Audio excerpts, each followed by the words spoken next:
Muy buenas chicos y bienvenidos a Jornada Perfecta un día más. Hoy tenemos un programa distinto, un programa donde vamos a mezclar varias pasiones. Por un lado la historia y por otro el fútbol. Lo haremos con este crossover en el que participamos junto a Casus Belli. Casus Belli viene a ser uno de los compañeros que están en esa jornada de Evox Original, programas que son exclusivos de Evox. ¿Qué es Casus Belli?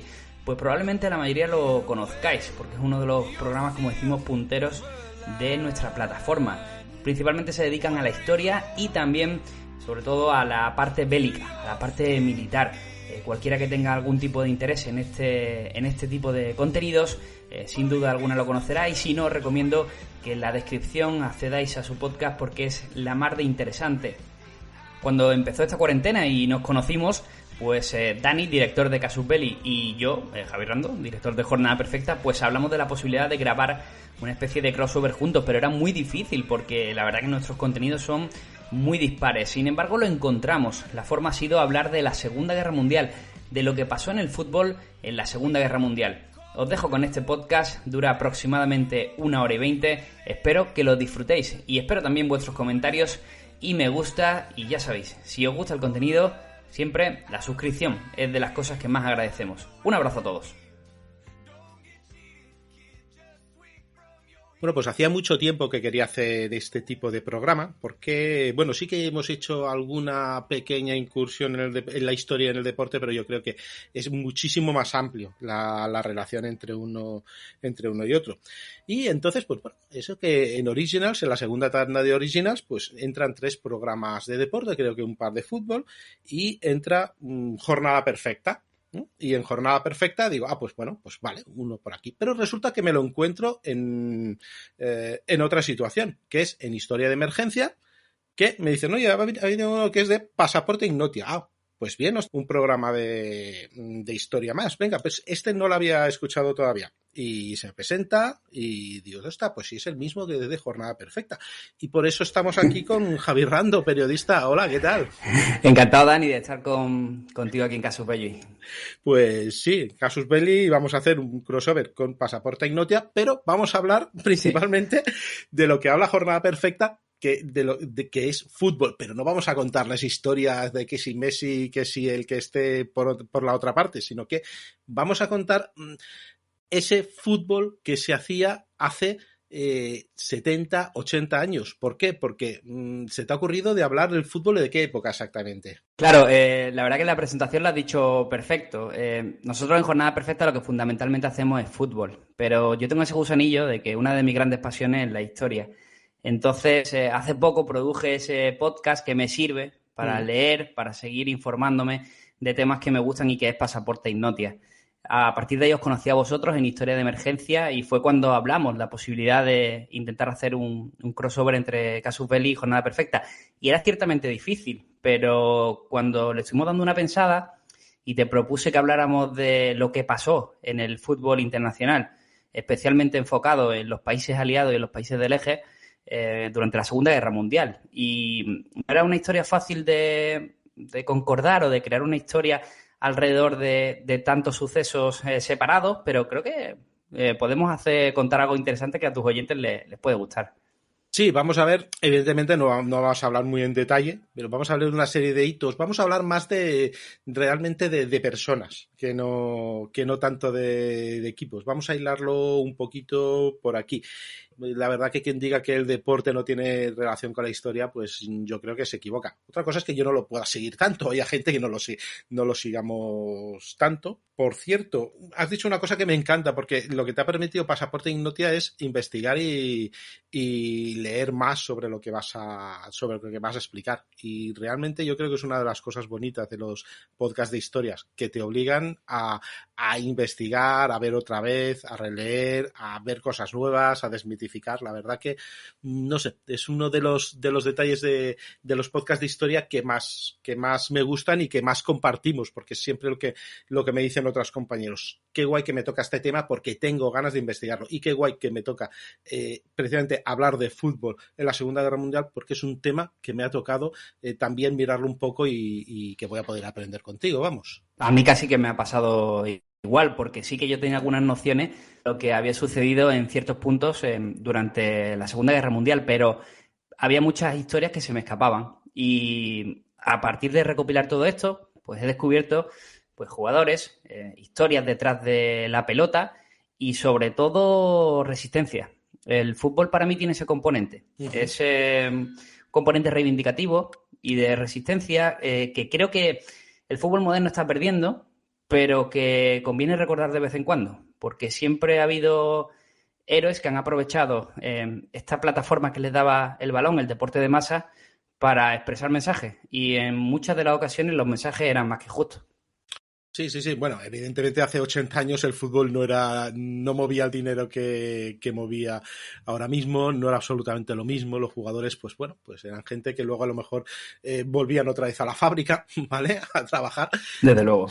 Pero bueno, nos lo podemos imaginar que sí que seguía levantando pasión.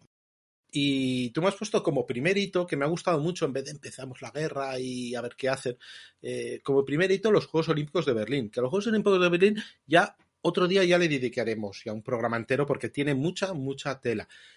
Lo que sí existe es que también se enfrentan selecciones y ahí en Alemania se va a enfrentar un país sudamericano, Perú, que llega ahí casi por casualidad y por casualidad, hombre, se lo gana, pero quiero decir, no eran ningún favorito, y no. Austria, que realmente sí que era la favorita. Sí, para mí es importante empezar hablando de los Juegos Olímpicos de Berlín del 36, porque Hitler lo que utiliza fundamentalmente estos Juegos para darle cierta legitimidad al régimen que había formado en Alemania. Claro. Es muy importante, los Juegos Olímpicos siempre tienen ese componente político. Por ejemplo, y no hace falta que nos traslademos mucho más lejos, los Juegos Olímpicos de Barcelona 92 sirvieron para expresar la democratización que había vivido España después del régimen franquista. Tardó algunos años con la transición y por fin se consiguieron esos Juegos Olímpicos que pusieron en el mapa a nuestro país, ¿no? También, por ejemplo, si nos vamos a Pekín, los Juegos Olímpicos de Pekín, también fue otra muestra del poderío de que China, ya estábamos hablando de una de las grandes potencias mundiales, ¿no? Entonces, en el 36 Hitler lo utilizó para darle cierta legitimidad, como decimos, a su régimen. Y siempre en ese punto en el que intentan utilizar el poder como una muestra de fuerza, o sea, el deporte como una muestra de fuerza. Tuvieron un capítulo que es bastante conocido, que es el de Jesse Owens, atleta afroamericano. Yo creo que es la imagen del juego de Berlín 36, pero siempre pasa por alto, en el plano fútbol, un Austria-Perú, de octavos de final.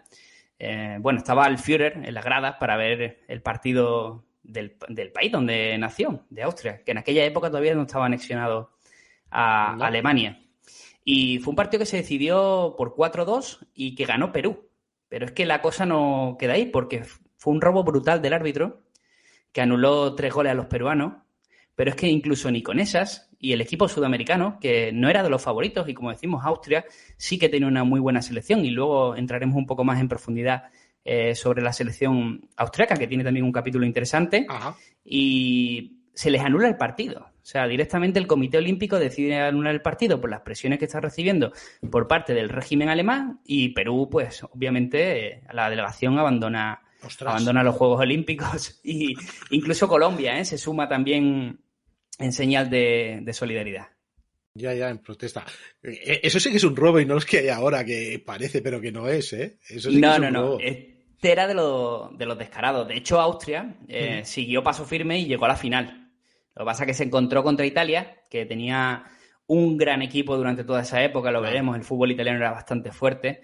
Y bueno, pues al final no ganó Hitler, pero ganó Mussolini. Se quedó la victoria en el eje. Se quedó ahí. ¿Austria era tan buena? ¿Eran mejor que Alemania? ¿Alemania todavía no era la potencia que sería más tarde, a partir de los 50? Sí, Austria tenía una muy buena selección. De hecho, tenía al que muchos dicen que era el mejor jugador de la época, que era Matías Sindelar. Y de hecho, y si te parece, saltamos ya al Mundial de Francia 38, que Perfecto. También está en la previa de lo que va a ser ya la Segunda Guerra Mundial. Lo que sucede en aquel momento es que Alemania había anexionado ya a Austria. Entonces, lo que decide el régimen nazi es que las selecciones de ambos conjuntos se deben unir. Realmente no se deben unir, sino que Austria tiene que desaparecer y que se les ofrece a sus jugadores la posibilidad de jugar con Alemania. Y lo que hacen para celebrar este encuentro, ¿no? Es un partido, ¿no? En el que, digamos que le llaman el partido final, y de forma simbólica lo que querían era que fuera la última demostración deportiva de Austria. Pero realmente había un mensaje encubierto de que Austria no podía ganar el partido, pero tiene que ganar Alemania. Eso fue en el 3 de abril del 38. Uh-huh. Lo que pasa es que tenemos a un jugador, que es el del que estaba hablando antes, de Matthias Sindelar, probablemente fuera el mejor jugador del momento. Le llamaban el Mozart del fútbol. O sea, eso ya nos habla de que no era un jugador cualquiera. Lo que le pasa a Sindelar es que en ese partido, en el partido final entre ambas selecciones, se niega a perder. De hecho, cuando se va al descanso van empate a 0 y parece que en el descanso Sindelar le hace una arenga al resto de compañeros y dice, mira, esto no puede ser, no nos vamos a dejar ganar este partido, encima que nos van a quitar la selección, no vamos a dejarnos ganar el partido. Y cuando vuelven del descanso le meten 2-0 a Alemania y de hecho Sindelar marca el segundo gol y es que encima lo celebra. O sea, se pone a celebrarlo delante de la grada repleta de las SS y tal, y no fue una gran idea. Lo que le pasó a Sindelar además fue que se negó a jugar con Alemania. O sea, la mayoría de los jugadores austriacos, hay que decirlo, se marcharon a la selección alemana a jugar. Pero Sindelar no lo hizo. Sindelar decidió que no lo iba a hacer, y porque estaba en desacuerdo con la anexión, ¿vale? No tenía nada en contra de Alemania, pero no estaba en desacuerdo con esa anexión. Lo que pasó en ese Mundial del 38, fue que ganó Italia de nuevo. En esta época siempre gana Italia. A Hungría, que era una gran selección también del momento, por 4-2. Y Alemania, de hecho, con ese refuerzo de los austriacos, perdió contra Suiza en octavos. O sea que tampoco llegó muy para allá. Y lo mejor es bueno, lo mejor no. Sindelar no acabó nada bien. Desde luego que no, porque después de ganar va a durar poquito y va a ser un poco de estos misterios sin resolver, ¿no? Es un misterio sin resolver porque en su defunción consta una muerte accidental a causa de una fuga de monóxido de carbono de una estufa. Murió tanto él como su mujer. Pero, claro, a partir de aquí es cuando se inicia toda la rumorología de qué le había pasado a Sindelar. Al final no vamos a tener nunca una respuesta clara, pero es probable que esa reivindicación de la que te hablaba al principio pues nos dejara sin ver a uno de los mejores jugadores del mundo. Porque además resulta que su matrimonio, por ejemplo, que también muere, su mujer es judía. Puede tener algo, ya sé que entró un poco en la conspiranoia, pero es que en esos tiempos más de una cosa así había pasado. A ver, después de que él se negara a jugar con Alemania, con la selección alemana, le acusaron de projudío. Y uno de los motivos era por el que tú comentas, la procedencia de su mujer. Pero en principio su muerte fue accidental, aunque viendo el periodo en el que estamos, yo no pondría la mano en el fuego. Bueno, y ya teníamos los Juegos Olímpicos de Berlín. ¿No fue a por un mundial, por ejemplo, Alemania? Esa era la auténtica obsesión de Hitler. No había podido tener el Mundial del 38, que se lo llevó Francia, y bueno, pues su idea era poder celebrar el siguiente, que era en el 42. Para ello envía a un tal Paco Bauens, que era alguien cercano a la cúpula, y lo envía a Suiza a que se trabaje la FIFA como sea y que consiga ese mundial. De hecho, FIFA no estaba muy convencida, no quería, obviamente, intentó por todos los medios no darle el mundial a Alemania, pero es que la única alternativa que tenía era Argentina, que consideraba que era un país muy poco seguro para organizar nada allí, la Argentina de la época. Lo que sucede es que FIFA, de hecho, incluso cuando empieza la guerra y ya nos hemos metido dentro de la guerra, ¿vale? Ya estamos dentro de la Segunda Guerra Mundial. FIFA nunca desautoriza, o sea, no prohíbe que las competiciones se paren. O sea, para ellos el fútbol seguía. O sea, intentaron darle cierta normalidad. Tanto que tenían organizado un congreso en mayo del 40 en Luxemburgo para previsiblemente darle el Mundial a Alemania. Hostia, en mayo del 40. Claro. Dios virgen. Gran momento. Sí, es perfecto. Por eso llegaron los alemanes ahí el día 10 a Luxemburgo. Sería bien el Mundial para mí. Y finalmente, pues, los bombardeos, la lógica, la situación, lo que estás describiendo, pues hace que no se celebre nunca. El Mundial no se retomó hasta Brasil 50. Estuvo desértico. Y hay una historia muy curiosa alrededor del Mundial y es el trofeo Jules Rimet, que es el trofeo que sirve para premiar al campeón del mundo. Nos hemos quedado en que el último campeón era Italia. Sí. Entonces, cuando estalla la contienda, Ottorino Barassi, que es el vicepresidente de la FIFA, italiano, obviamente, napolitano, de hecho, se va al Banco de Roma, que custodiaba el trofeo Jules Rimet, y lo esconde durante su casa. Tenía miedo de que los alemanes se hicieran con el torneo a la brava. O sea, realmente Claro. de FIFA por que los nazis tuvieran algún tipo de contacto con su mundial era bastante grande. Y la tuvo guardado en una caja de zapatos durante toda la contienda. Pudo guardarla, pudo protegerla. De hecho, él no sufrió consecuencias sobre su persona. Y la puedo entregar en Brasil 50, que además es el año del maracanazo. Sí. Que tus oyentes de Uruguay pues seguramente lo recuerden Y tanto. con muy buen sabor. Si tenían la lanza de Longinos, imagínate el trofeo Jules Rimet, pues sería una cosa así. Exacto, querían completarlo también con la Copa del Mundo, pero estaba el bueno de Ottorino Barassi allí para impedirlo. Oye, pues muy bien hecho, porque claro, Hitler buscaba, ya he dicho la coña de la lanza de Longinos, pero para nada, ya sabemos que entre Hitler, Himmler y los demás, pues buscaban la puerta de Agartha y lo utilizaban, pero para Hitler, que era un tío que, bueno, nosotros nos echan un poquito el tema de que, bueno, es que Hitler estaba loco. No, Hitler estaba muy cuerdo y sabía muy bien lo que quería. Él utilizaba cualquier cosa a su alcance para utilizarlo de algún modo, si podía ser publicidad o no. Realmente, ¿a Hitler le atrajo el fútbol como alguna herramienta para hacer algo? Parece que era más influencia de Goebbels. Pero a Hitler es interesante que recalquemos que no le interesaba demasiado el fútbol. De hecho, no le gustaba. No lo podemos afirmar categóricamente, porque sí que iba a ciertos eventos. De hecho, y me salto todo, uno de ellos es un partido contra España, en el 41. También bueno, creo que era la época en la que Hitler intentaba presionar un poco a Franco para que entrara en la contienda. Entonces organizó un partido en Berlín también, junto a la selección española. Además, todo muy cordial, empate a 1, ¿sabes? Ni para ti ni para mí. Y bueno, la idea era premiar a las brigadas que estaban combatiendo, las brigadas españolas que estaban combatiendo con Alemania, sí. Pero bueno, en principio, como te digo, a Hitler el fútbol era algo que le interesaba para sus propios intereses personales. Se dice que era aficionado del Schalke 04, pero yo no sé hasta qué punto eso es un poco la leyenda, porque el Schalke 04, el equipo de Gelsenkirchen, era el que ganaba en aquella época. Entonces, claro, tengo que ponerlo un poco en cuarentena. Como te digo, era Goebbels el que estaba muy interesado, sabía el poder del fútbol para mover masas y que era un elemento propagandístico tremendo. Y de hecho, lo que pasa que en el fútbol, y como vamos a ir viendo durante todo este relato, no todo siempre es controlable. Entonces, claro, ellos tuvieron muchísimos desencuentros con el deporte rey. Uno de ellos, por ejemplo, es el 20 de abril de 1941, es el cumpleaños del Führer. Y se les ocurre en Berna celebrar un partido entre la selección alemana y Suiza. Claro, no había una ley escrita que dijera que siempre tenía que ganar Alemania, pero era recomendable. Sí. Lo que pasó es que los suizos también se salieron peleones y ganaron el partido.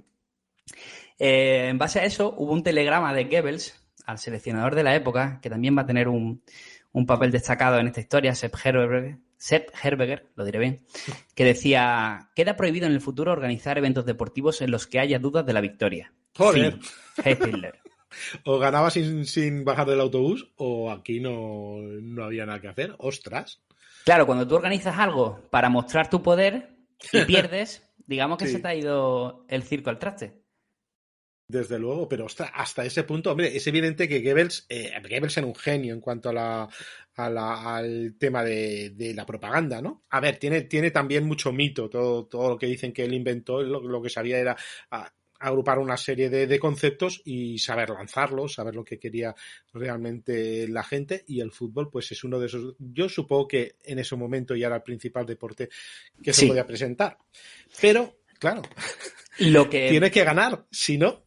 Claro, y lo veremos en el partido de la muerte, del que hablaremos más adelante, que el problema no era tanto la derrota, sino como que la derrota alimentaba la esperanza de los que estaban oprimidos. Ese era el problema. O sea, una victoria, perdón, de los oprimidos, lo que le daba era esperanza. Claro, era un símbolo. Exacto. Y entonces podía llevar a momentos de fuerza, resistencia y demás que podían meter en problemas a lo que ellos creían que estaba funcionando de cierta manera. Envalentonarlos, vamos, digamos. Sí, enarbolar esa bandera de esperanza. Sí, lo hemos visto en muchos casos. Bueno, pues después de esta prohibición de perder o de como mínimo disputar partidos en que se pueda perder, pues ¿cómo era profesionalmente el fútbol en el eje? Porque Alemania e Italia eran, en ese caso, a mitad de la guerra, pues los reyes del fútbol. Sí, Alemania, de hecho, la orden fue... No se paró el fútbol hasta que no hubo más remedio, en 1944, y prácticamente cuando los aliados ya le tenían contra las cuerdas. Lo que hicieron, inteligentemente, porque los alemanes son bastante inteligentes en este sentido, lo fraccionaron en regiones para que se pudiera disputar de una forma un poco más controlada. Entonces, por ahí sí que tenían un poco los recursos un poco más ávidos, pero el fútbol tenía que seguir sucediéndose. De hecho... Mira, te cuento un caso curioso porque va a entrar en confrontación con cuando hablemos del fútbol en Inglaterra. Se creó un club, el Rotjäger, que se llamaba, que era un equipo militar que hacía exhibiciones. Estaba, de hecho, apoyado por el seleccionador de la época, por Sepp Herberger, y creado por el comandante Hermann Groff, la Luftwaffe. Y la idea era que cuando un jugador tenía un enorme potencial, pero era llamado a filas... Sí. A ver, a los jugadores se les intentó proteger, claro, que no fueran... Pero hubo un momento en Alemania en el que ya no hubo más remedio que llamar a todas las personas de cierta edad que estuvieran sanas. Entonces, ahí tuvieron que llamar. Entonces, se creó Rotjäger para enviarlos al Frente Oriental. O sea, había un jugador muy bueno, se encargaban de enviarlo al Frente Oriental, se encargaban de enviárselo a la división de Hermann Graf, con la excusa de que eran un experto técnico, que ahí básicamente entra cualquier cosa... Y lo que hacían era protegerlo de la contienda y que jugaran este tipo de exhibiciones. Me parece un caso súper curioso, porque además estuvo prácticamente hasta el final el Rotjäger jugando partidos. Ya, querían salvaguardarlo y como legalmente no podían, bueno, hacían una cabriola legal, si quieres, ¿no? Exacto. Y de hecho veremos como, bueno, pues parte de estas medidas adoptadas tuvo su éxito en el Mundial del 54, que es el primero que gana Alemania Occidental. Entonces, pues, o sea, realmente salió bien porque muchos de estos jugadores, pues, se salvaron de un destino peor, sí, gracias a este equipo, al Rotjäger. Y en Italia Mussolini, pues, sigue el mismo patrón. De hecho, directamente los jugadores italianos intentaban que no fueran a filas. Claro. Y de hecho, el calcio estuvo disputando hasta 1943. Joder. Cuando cambia de bando Italia. Joder, tela. Luego se dividiría en las ligas, ¿no? Sí. Entre norte y sur o no sé. Exacto, era intentar, pues eso, que se pudiera seguir disputando, que tuviera cierta legitimación, por así decirlo. De todas formas, el fútbol del norte era mucho más fuerte, ¿eh? También hemos de decirlo. Centraba casi todo por ahí. Claro, en la época donde de hecho el equipo que fue generando, digamos, una superioridad al resto fue el Torino, del cual también hablaremos. Sí. No, lo conozco bien, ese equipo. Vamos a pasar, por ejemplo, en la patria del fútbol. Vamos, iba a decir Gran Bretaña, no, pero en este caso es Inglaterra, pura y dura. Sí, en Inglaterra, a ver, tú lo has dicho bien, la patria del fútbol, pero no solo eso, el fútbol en Inglaterra se vive de una manera que casi no tiene comparación a ningún otro lugar del mundo. Y mira que en España, Italia y lugares como Argentina, Uruguay somos muy intensos, pero en Inglaterra es una religión prácticamente. En 1940, de hecho, la FA, que es la Federación de Fútbol, suspende todas las competiciones y decide que no se retomen hasta que termine la guerra. O sea, hasta el 46 no empieza a disputarse de nuevo. Se calcula que unos 800 futbolistas prestaron servicio militar. Y, de hecho, los estadios fueron reconvertidos a bases militares. Lo que pasa que sucedió una cosa bastante curiosa y fue que los clubes de fútbol pasaron de la FA, se organizaron su propia competición a la que le llamaron, y me parece súper curioso, la Wartime League. Tienen una genialidad el mundo anglosajón para organizar competiciones y además darle un nombre que estuviera chulo, y fue la Wartime League, donde se limitaba, eso sí, con ciertos criterios, que el aforo máximo de los estadios fuera de 8.000 personas. Tenían miedo a que utilizaran los partidos como para hacer bombardeos, cuando claro. los alemanes estuvieron claro, porque atacando. evacuarlo, ellos dirían, bueno, que se evacúen máximo, no sé, 15 minutos. ¿Cuánto es el máximo de personas? 8.000. Pues 8.000. Pienso yo que debía ser una cosa así, vamos. En sus cuentas le entraron, pero 8.000 personas por decirte, ¿vale? Porque luego la final de 1940, que fue la primera que se disputó entre West Ham y Blackburn Rovers en Wembley, no en cualquier sitio, allí no pudieron controlar el aforo y de hecho se reunieron 43.000 personas. ¡Ostras! Además, y el gobierno británico avisando de que había una amenaza de bombardeo por parte de la Luftwaffe, o sea que fue una situación bastante curiosa. Ostras, pero nada, la gente quería ver. Bueno, yo entiendo que cuando se está bajo mucha presión, una cosa así debería ser un escape, ¿no? Y decía, bueno, me van a bombardear en mi casa, pues a lo mejor en este estadio, pues a lo mejor también, ¿no? No sé. Es que en Inglaterra hay que entenderlo de esa manera, porque ellos, los clubes simplemente fueron una decisión natural de los clubes. Y ya te digo, si es que había 800 futbolistas profesionales, además de los mejores de la época, que tuvieron que empezar a alistarse, y hablaremos de algunos de ellos, para proteger a su país. De hecho, cuando ya terminó todo, la FA, pues habló con los clubes y les dijo, oye, que está bien que hayáis montado vuestra Wartime League, pero que esto no se tiene en cuenta para el histórico de la competición, ni tiene ningún tipo de legitimidad, ni tal. Claro. Y, por ejemplo, un delantero, que en aquella época era joven, se llama Jackie Milburn, de haberse contado los goles de aquella época, sería el máximo goleador histórico del Newcastle. Claro, pero como no valía, ¿no? No, como no pasó, es el mítico Alan Shearer, que tampoco está mal. No, también, pero bueno, el otro día, joder, qué rabia, me tiene que tocar a mí esto. Pero bueno. Sí. Y háblame un poquito más de los jugadores británicos. Sí, como hemos dicho, fueron 800 futbolistas. Realmente se truncaron carreras. Muchos lo reconocen. Tenemos el caso, por ejemplo, de Tom Finney, que acababa de fichar por el Preston, era uno de los jugadores también más destacados del fútbol inglés del momento. Y nada, estalló la guerra y le fue llamado a filas por la Royal Armoured Corps en 1942. Y en el 46, ya cuando terminó, comenzó su trayectoria como futbolista y de hecho tuvo un buen rendimiento y estuvo en la selección inglesa. O sea que fue uno de los que pudo recuperar, de los que el fútbol no le dejó de lado. Pero, por ejemplo, Bill Shankly, que muchos lo conocerán por su faceta de entrenador, porque es el entrenador que hizo, el que hizo grande al Liverpool. En su autobiografía, Shankly My History, él relata cómo fue su vida durante la Segunda Guerra Mundial. Y no fue nada fácil y, de hecho, él también estuvo alistado y reconoce que truncó su carrera, que a partir de ahí el fútbol como jugador pues se le acabó, ¿no? Fue algún partido con la selección escocesa, de hecho, durante la contienda, pero prácticamente testimonial. Claro, en momentos extraordinarios pues pasa lo que pasa. Y no sé, háblame de algún otro. Tenemos una de las historias más curiosas que hay en torno a futbolistas ingleses dentro de este periodo de la Segunda Guerra Mundial, y es Ron Jones, el portero de Auschwitz.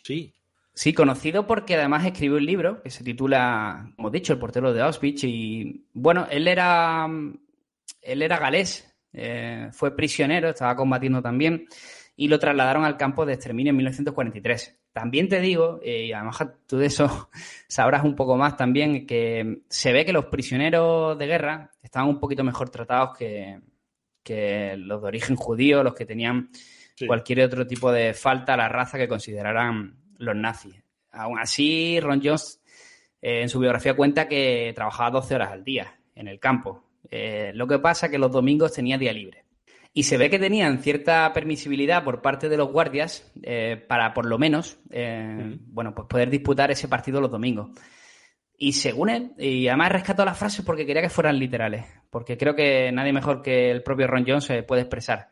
Dice, creo que los nazis nos dejaban jugar para mantenernos tranquilos. Eso por un lado. Y luego decía, marcar un gol, hacer una parada o algo similar te llenaba de formas que no te volviesen loco.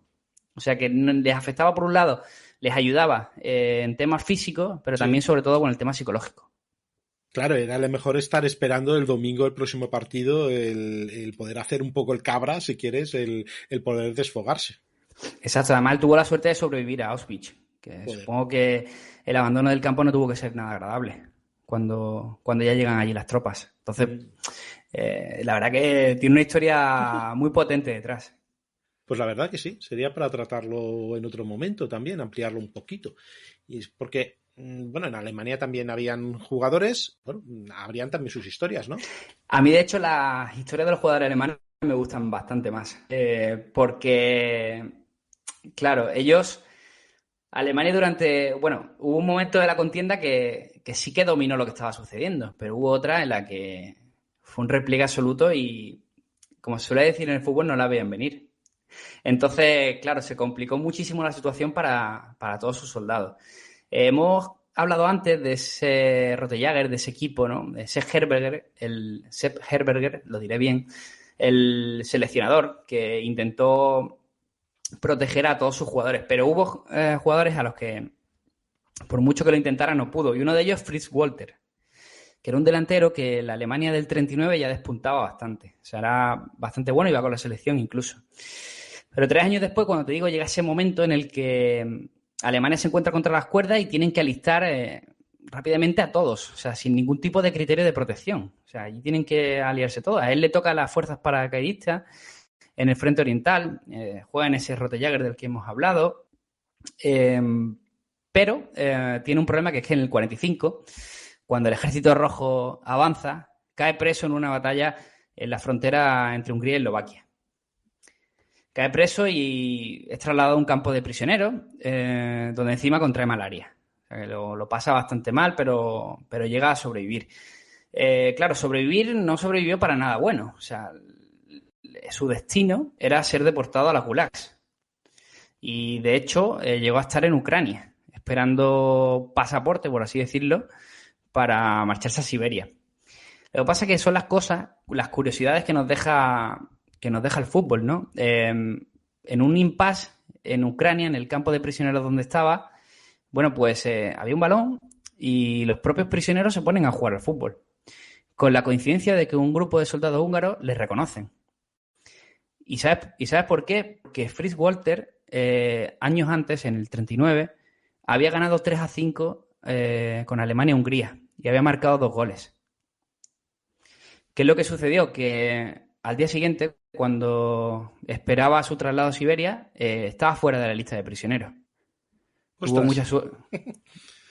mucha suerte. Los propios soldados veneraron, por encima de todo, la calidad futbolística que razones bélicas a la hora de decidir su destino.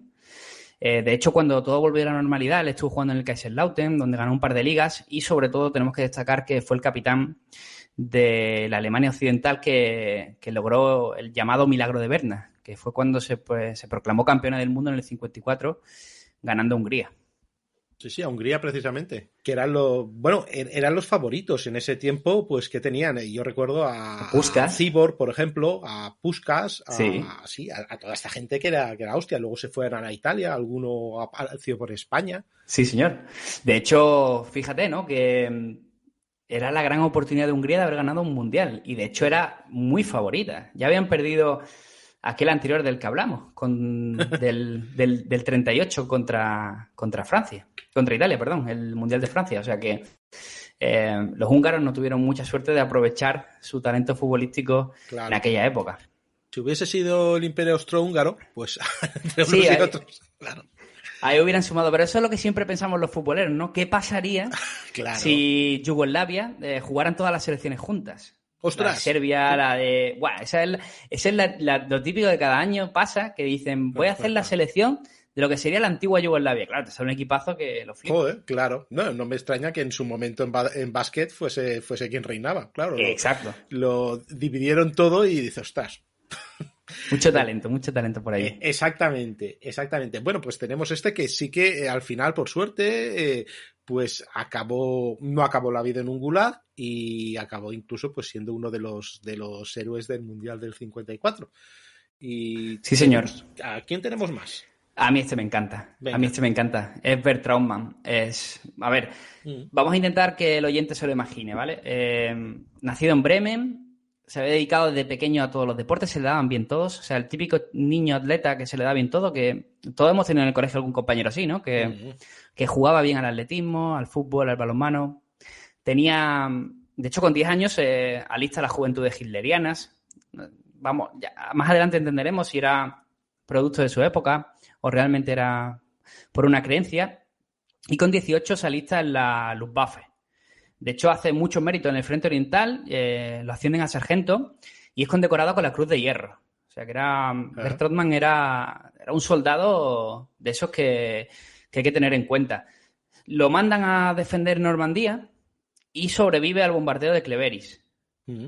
Pero tiene la cosa de que se queda solo, desasistido, y tiene... A ver, él lo cuenta como un momento de bloqueo donde, digamos, no se reúne con las tropas alemanas, sino que decide volverse a Bremen andando. O sea... Ostras. Claro. Sí, se convierte en un desertor, vamos. Exacto. Tiene ese momento de bloqueo y cuando lo piensa más adelante no lo tiene claro y comete ese fallo, ¿no? Entonces intenta volver y de hecho recorre bastantes kilómetros intentando huir, por un lado, de los aliados, pero por otro lado también de sus propias tropas. O sea que tenía una situación un poco distinta, un poco difícil, Trotman. Lo detienen unos soldados americanos finalmente. Lo que pasa es que en el interrogatorio se escapa. Los reduce a los dos y se escapa. Y mientras corre y se está marchando, lo detienen unos ingleses. O sea, que digamos que tenía un destino bastante fijado.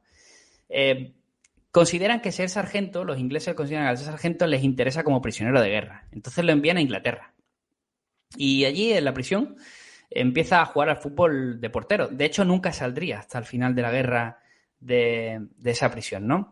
Pero en 1948 decide Inglaterra cerrar todos los campos de prisioneros, pero él rechaza su extradición a Alemania. Aquí es donde tenemos que pensar que quizás es porque se sentía un traidor por aquella deserción que hizo, ¿no? Que no quedó del todo muy clara, pero tenía toda la pinta. Y se queda en Inglaterra, donde se casa y empieza a jugar en equipos modestos, en el St. Helens, concretamente, donde consigue un ascenso. Y es una categoría regional, pero varios ojeadores de la Premier League, de la Liga Inglesa de Primera División, le fichan. O sea, estaban pendientes a él y es el Manchester City el que se decide a ficharlo. Es bastante sorprendente. Tenía que ser muy buen portero, no habiendo sido nunca portero, porque empezó a jugar en la cárcel, y lo ficha el Manchester City. No entró para nada con buen pie, imagínate, de nazi para arriba. La afición totalmente contra él, además, la afición del Manchester City, que es una de las más viscerales que hay en la Premier. Y encima el capitán era Eric Beswood, que era un antiguo veterano de Normandía. O sea que, digamos que yo creo que tuvo que lidiar también con el vestuario, en el campo y también con la afición. Lo que pasa es que al final el fútbol siempre se impone. Y se convirtió en un héroe. Le costó entrar, pero al final se convirtió en un héroe de Manchester. Un héroe de un club donde, por ejemplo, ahora mismo son héroes ya para la historia tanto Pep Guardiola como Kun Agüero. O sea que, y ya te digo yo que Bert Trotman está al nivel de ellos en la historia. De hecho, Lev Yashin, que es el portero ruso, para muchos el mejor portero de la historia, decía que solo había habido dos porteros de primera clase mundial. Uno era Lev Yashin y el otro era, y decía Lev Yashin, y el otro es aquel chico alemán que juega en el City. Que no se acordaba el nombre, pero ya sabía quién era. Y lo que le pasó a Trotman hizo una gran carrera en el City, pero fue repudiado por su selección. De hecho, básicamente lo que le pidieron era que si quería tener alguna opción de jugar algún día con Alemania, que tenía que venirse a algún equipo alemán. Y él, pues bueno, había hecho su vida en Inglaterra y prefirió no hacerlo. Claro. Se perdió con ello la final del 54. No fue campeón del mundo. Pero, y me parece una anécdota bestial y que habla del carácter que tenía este personaje, este Trotman, gana una final de FA Cup, que sería como la Copa del Rey allí en Inglaterra. Y es un torneo, la verdad que bastante prestigioso. Yo creo que más que la Copa del Rey aquí en España. No está tan devaluado, por así decirlo. Fue en el 56. Iban ganando 1-0. Y en una jugada el delantero rival choca contra él. Pero un choque bestial. Lo que pasa es que no tenían más cambios. Entonces Trotman tuvo que aguantar todo el partido. Aguantó todo el partido, se duchó, fue al encuentro con los medios y los aficionados, fue a la cena del club y se encontraba un poco mareado, decía. al día siguiente, cuando fue al médico, se había roto 5 vértebras. Se había roto el cuello prácticamente. ¡Ostras! Y había aguantado él ahí. Pero no solo aguantar el partido, sino después la celebración también. O sea, tenía que ser un tipo bastante duro. Desde luego, estaban hechos de otra pasta, ¿eh? Los que habían pasado. De hecho, yo creo que también era un tío inteligente porque es de estos británicos que decidió finalizar su vida en España. Murió en Valencia, de hecho. Estuvo viviendo sus últimos años aquí en España, de jubilación. Ya. Bueno, sí, todos estos británicos, alemanes, belgas que se van aquí al Mediterráneo. Sí, la verdad que sí. Y escucha, joder, qué bien, ¿no? De momento todas las historias son buenas, todo sale bien a los jugadores alemanes, ¿no? Sí, lo que pasa es que me guardo para la última una historia que no es para nada justa y que también tenemos que contarla. Hablamos de Julius Hirsch. Uy, con ese apellido. Sí, pero es muy curioso porque a los 17 años era un jugador que con 17 años ya había sido campeón de la Liga Alemana en el Ruser en 1910. Y había jugado incluso con la selección absoluta de Alemania. Lo que pasa es que él era mucho más veterano que los jugadores de los que hemos hablado. Por tanto, estuvo en la contienda en la Primera Guerra Mundial, con solo 22 añitos. De hecho, recibió la Cruz de Hierro, murió su hermano, o sea que lo pasó bastante mal. Volvió a su club de toda la vida, al Karlsruhe, y consiguió colgar las botas en el conjunto alemán, se quedó como directivo. Lo que pasa es que, claro, tú has apuntado muy bien el apellido. Él era de origen judío. Y en 1933, cuando ya los nazis están en pleno apogeo, reciben todos los clubes alemanes la notificación de que tienen que expulsar a cualquier miembro tanto de la plantilla como de la directiva del cuerpo técnico que sea de origen judío. Pero así. De hecho, a Hirsch se lo comentan y para hablar un poco del carácter de este futbolista, él se marcha antes de que lo echen. No quiere poner a su club en ese aprieto. Aunque afirma que es injusto, porque es que le están echando por su origen judío, pero es que él era un veterano de guerra, una cruz de hierro. Sí, para que luego digan de la puñalada a la espalda y tonterías de esas, sí. Exacto, había luchado para su país, había puesto su vida, de hecho su hermano había dado su vida para defender a su país años antes. Y en 1943, pues, lo trasladaron a Auschwitz y nadie sabe la fecha con la que murió. Nunca salió de allí. Es uno de tantos muertos que allí se quedaron. Tenía solo 51 años cuando pasó, y estamos hablando de un jugador que pertenece a la historia, y no solo por esto. Aparte de que fuera muy bueno, fue el primer futbolista judío que representó a la selección alemana. Cosa que vemos, por ejemplo, hoy día, si ves la selección alemana, es algo incluso que puede ser normal. Yo me acuerdo del lateral zurdo, estaba hasta hace un par de años, ¿no? Héctor.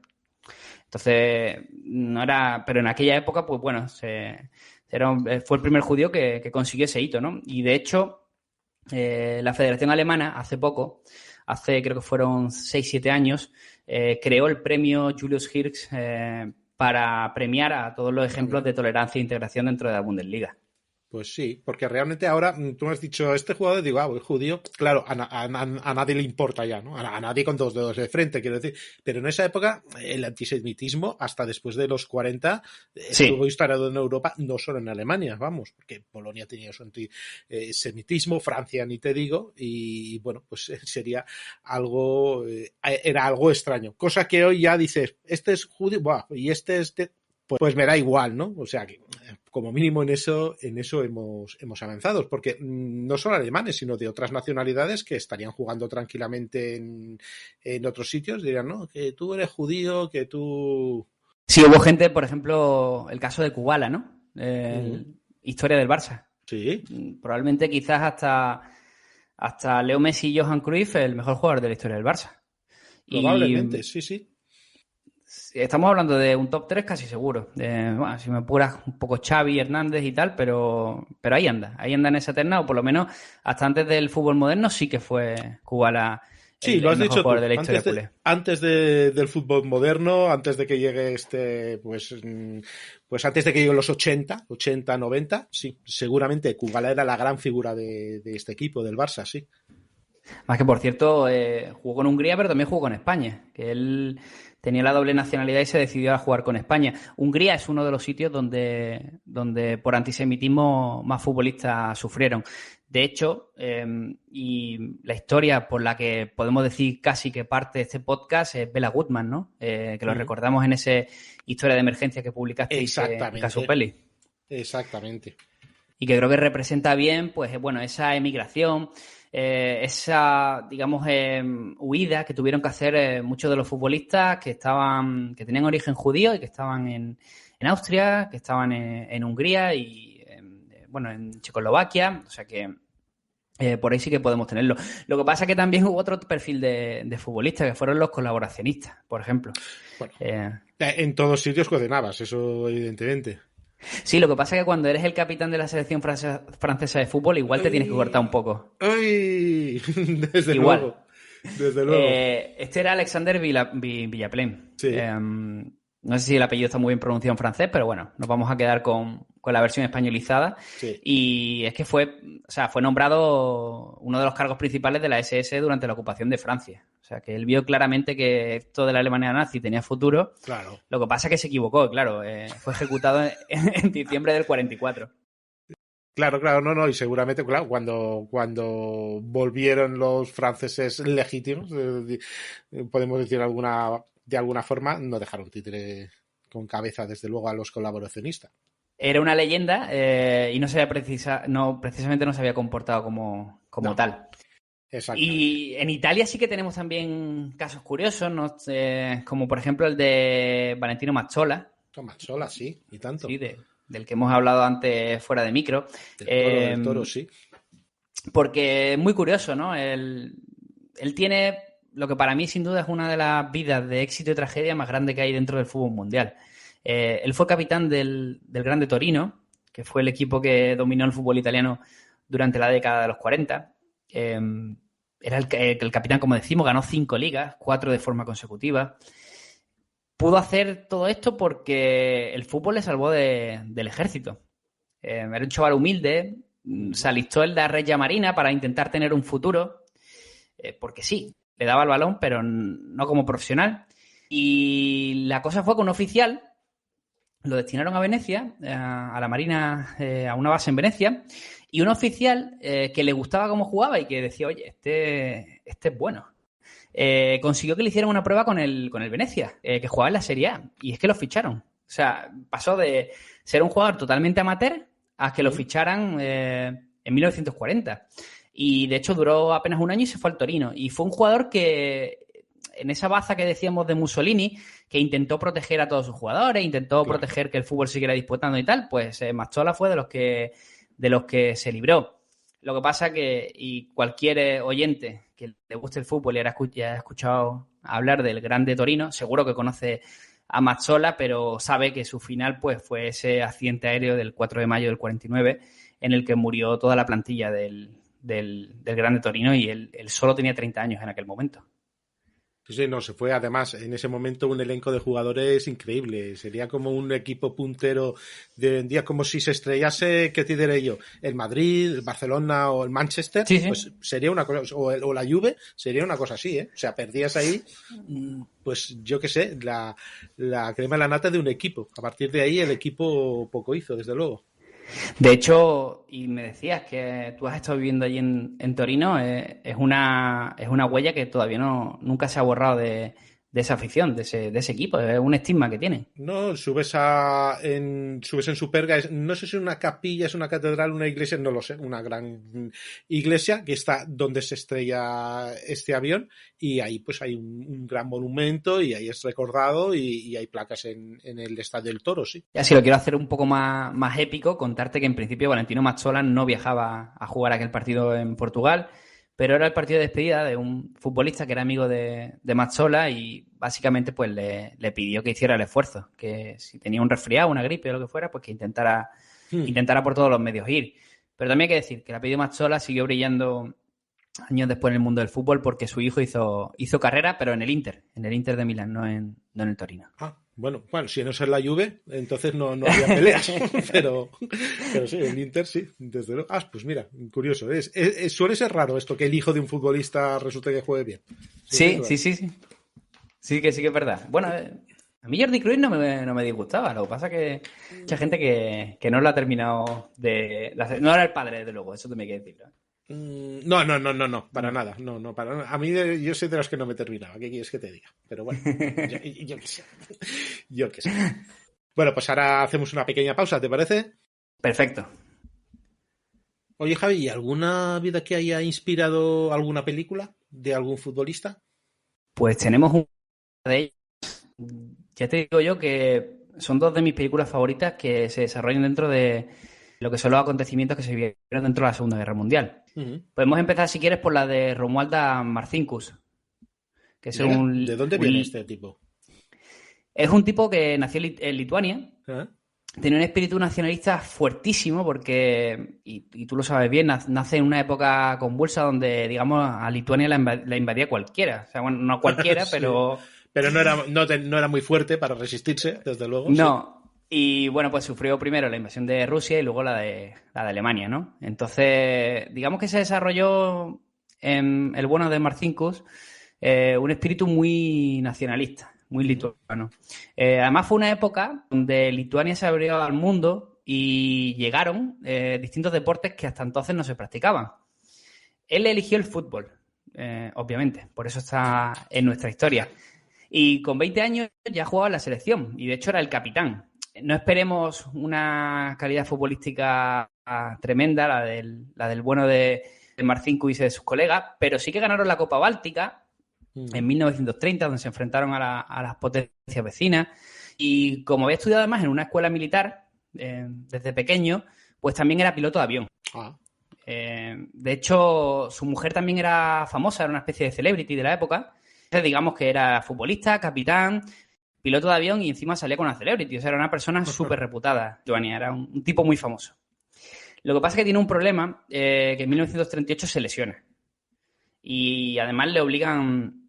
Él intenta recuperarse por todos los medios para volver a jugar al fútbol.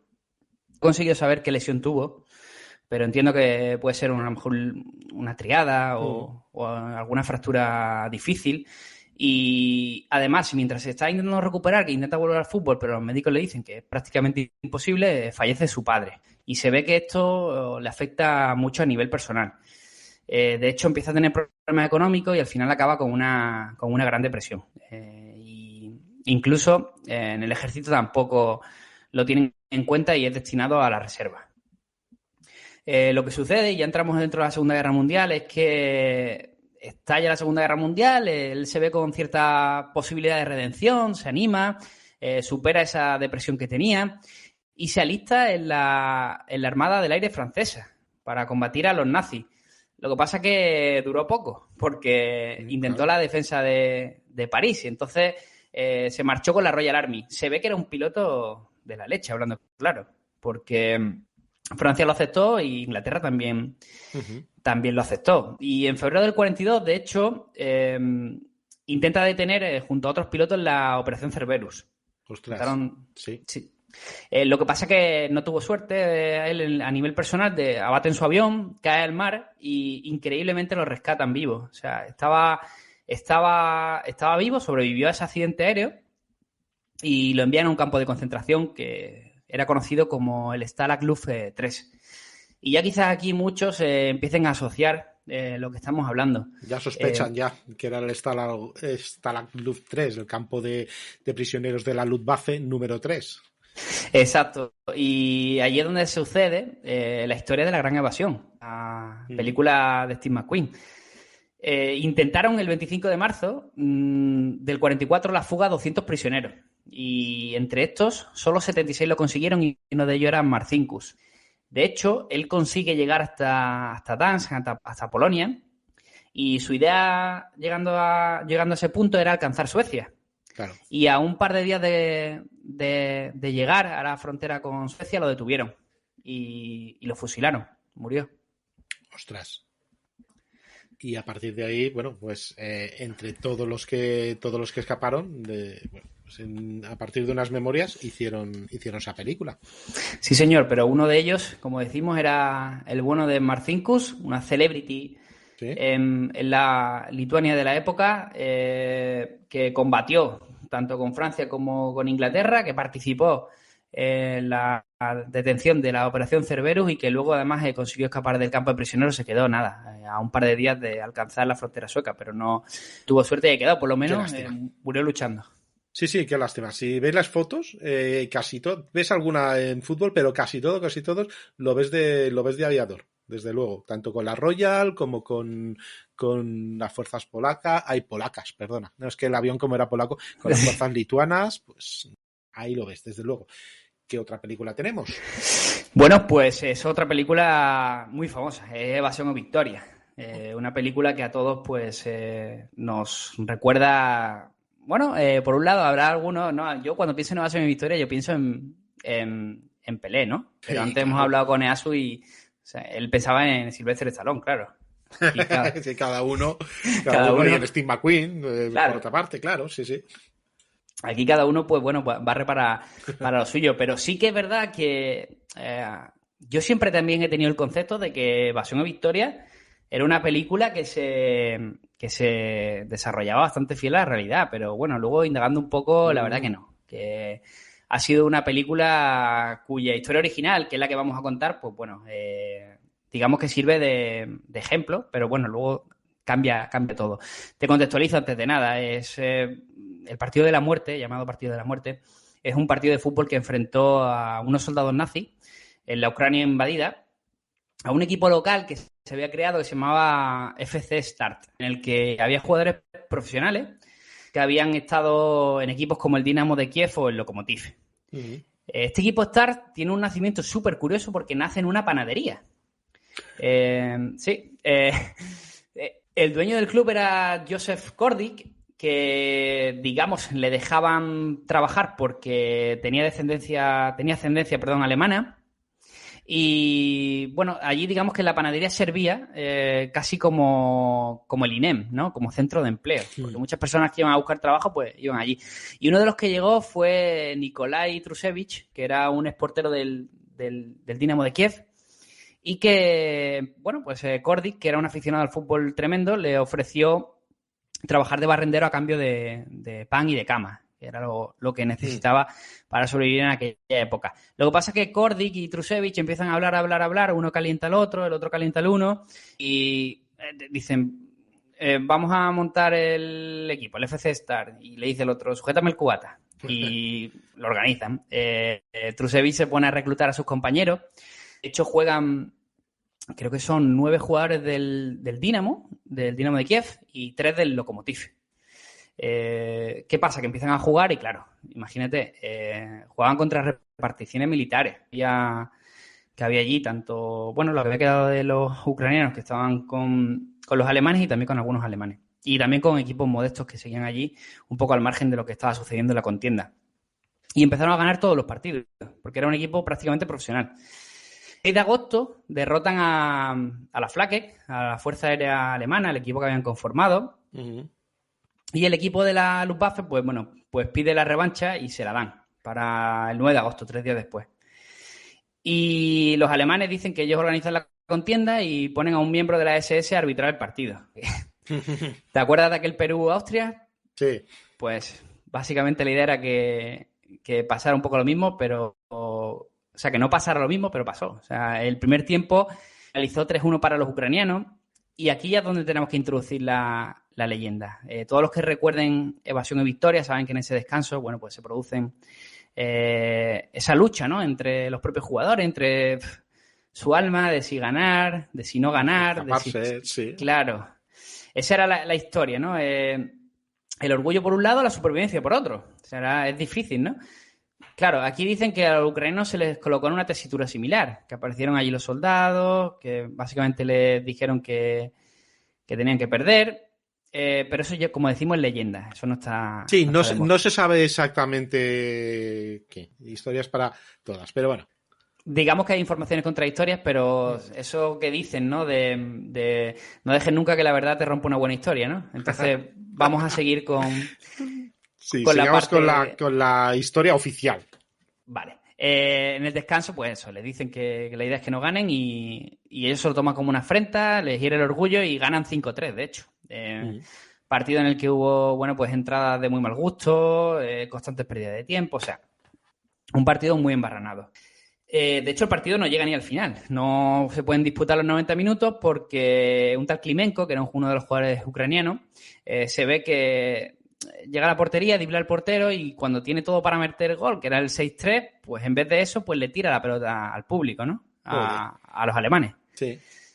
Entonces, bueno, el partido se calentó bastante. Claro, Alemania, y esto es lo que hablamos antes con la historia del fútbol, de Goebbels, de Hitler, en torno a todo lo que era el entorno del fútbol, los resultados y demás, lo que no querían era que se desmoralizaran sus soldados ni que el ejemplo del Star sirviera de rebeldía para otros núcleos. Claro, sobre todo eso, sí. A ver, yo no entiendo los métodos, pero bueno, entiendo que tiene cierta lógica dentro de su punto de vista. Sí. El enfoque fueron arrestando a los nazi jugadores. Es lo que tiene, sí. Claro, no estamos aquí para juzgar eso. Que obviamente no estamos para nada a favor, pero bueno. Lo que va pasando siguiente es que van arrestando a los jugadores del Star. Los acusan de hecho de trabajar para el servicio secreto ruso, de que estaban intentando alentar una revolución, etcétera, etcétera. Y bueno, van siendo arrestados. Nikolai Koroti, que es uno de los primeros, que muere bajo tortura. Lo torturan y fallece. La mayoría de ellos son enviados a campos de trabajo, campos de concentración. Klimenko, aquel defensa del que hablamos, que tiró el balón a la grada. Trusevich, que es el portero que organizó el equipo, todos fueron asesinados en febrero del 43. Y sí que hubo algunos supervivientes de aquel partido, que son los del Partido de la Muerte, que son los que han hecho, los que han trasladado la historia hasta el día de hoy. Que fue como nombres... perdona mi pronunciación, mi ruso últimamente no es muy bueno. Sí. Tyutchev, Svidirovsky y Gorcharenko, que son los que propagan la historia más o menos como la conocemos hoy. Y exacto. Da la idea, supongo que alguien de Hollywood lee la historia y dice, hombre, pues esa no, pero algo más interesante y encima si traemos alguna estrella como Pelé y tal, claro. pues funciona. Porque ¿de qué año es esta película? Del 81 y como decimos, pues bueno, participaron por ejemplo, Pelé es el más conocido, pero bien tus oyentes argentinos, ¿no? Los oyentes de Casu Peli de Jornada Perfecta, que sean argentinos, pues no pueden olvidar a Osvaldo Ardiles, ¿no? El jugador que hizo historia en el Tottenham, ¿no? Pues son algunos de los jugadores más famosos, más populares. También Bobby Moore. O sea que se reunió un buen elenco, la verdad. Se reunió un buen elenco. Sí, es de estas películas que empiezas a coger estrellas y claro, puedes coger estrellas del deporte conocidas y bueno, pues tenemos aquí a Michael Caine, tenemos a Stallone también, que era el que le gustaba a Saúl. Sí. O sea que... Sí. Stallone pasa en la película a la historia por ser el portero más malo de verdad. Porque claro, estaba muy metido con calzador, o sea... el Stallone en la historia de Evasión y Victoria quiere meterse en ese equipo como sea para poder escapar y él dice, bueno, yo me pongo de portero, pero no era portero, o sea, y de hecho tampoco no se lo tomó muy en serio Stallone la caracterización.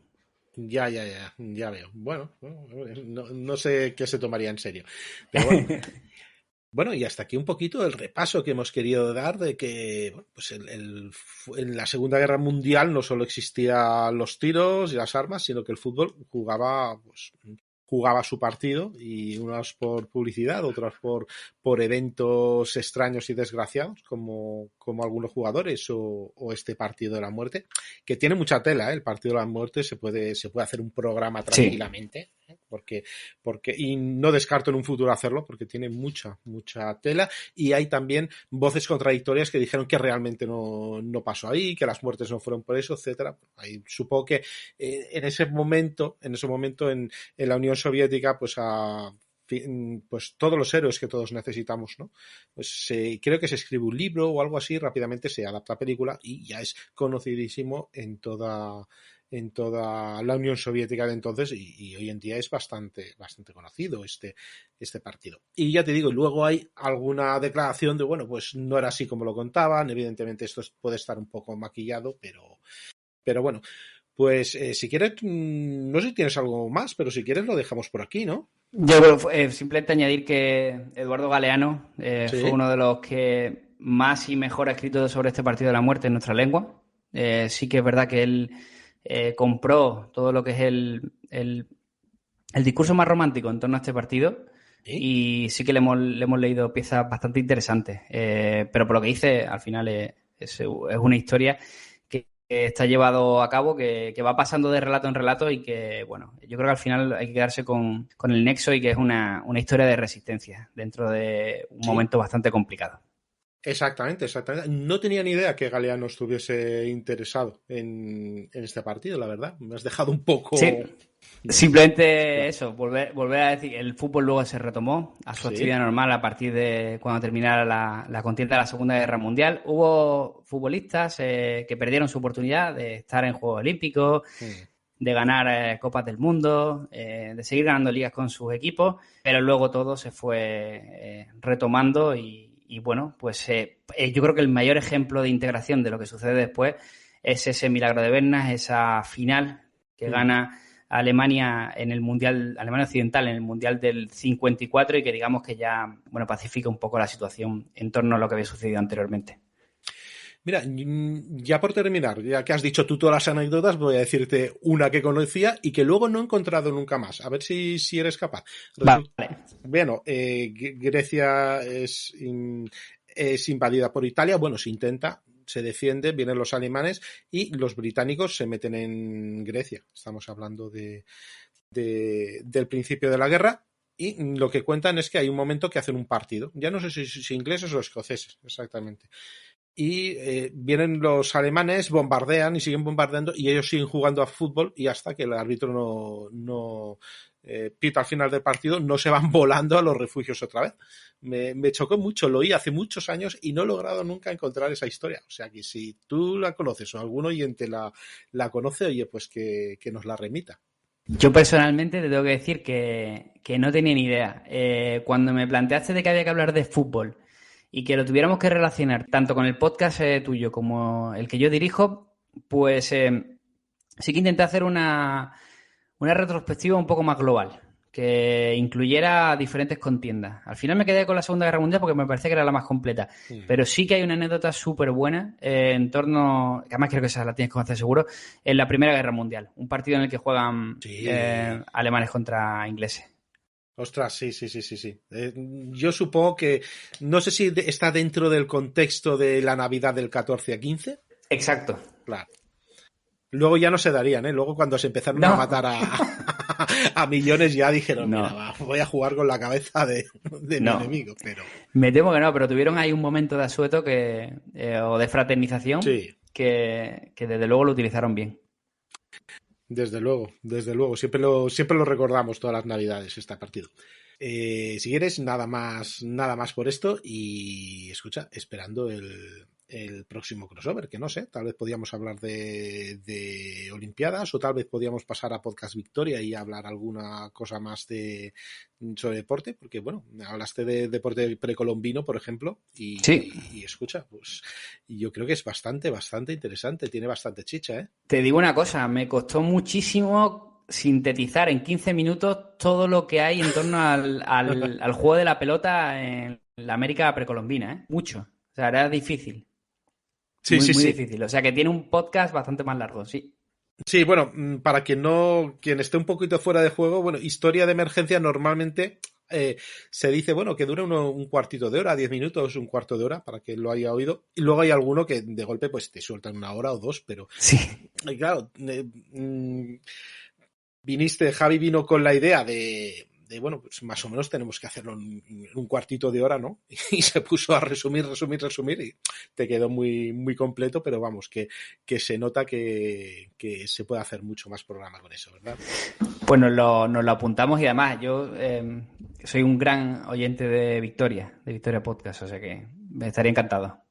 Victoria es nuestra gran esperanza para el deporte, no solo precolombino, sino lo que a lo mejor jugaban, pues yo qué sé, los tercios en sus correrías, que alguna cosa jugarían, desde luego. La ascensión del Everest, y me apunto, me parece uno de los retos, de los hitos más mayúsculos que hay en la historia del deporte. También es algo que casi tenía yo pensado para Mignotia, pero encantado de hacer un crossover de cualquier historia así contigo cuando tú quieras. Pues escucha, me la apunto porque ese es apasionante y además creo que al final no se conoce exactamente. Es que ¿sabes qué sucede? Que yo he escuchado muchísimo a Sebastián Álvaro a través de tantos años, y para mí me parece un divulgador tremendo. Entonces yo creo que todos los que hemos escuchado a Sebastián Álvaro en algún momento de nuestras vidas, ese momento, la primera ascensión al Everest es bueno, uno de los puntos más románticos que hay en la historia del deporte. Desde luego. Oye, pues lo apunto. El próximo lo hacemos con Victoria. Vamos a hablar de esa subida al Everest. Vamos a hacerlo a lo grande. Muy bien. Pues oye, muchas gracias. Esto es Jornada Perfecta y bueno, y esto también ha sido Casus Belli. Hasta la próxima. Un abrazo, Dani. Un abrazo.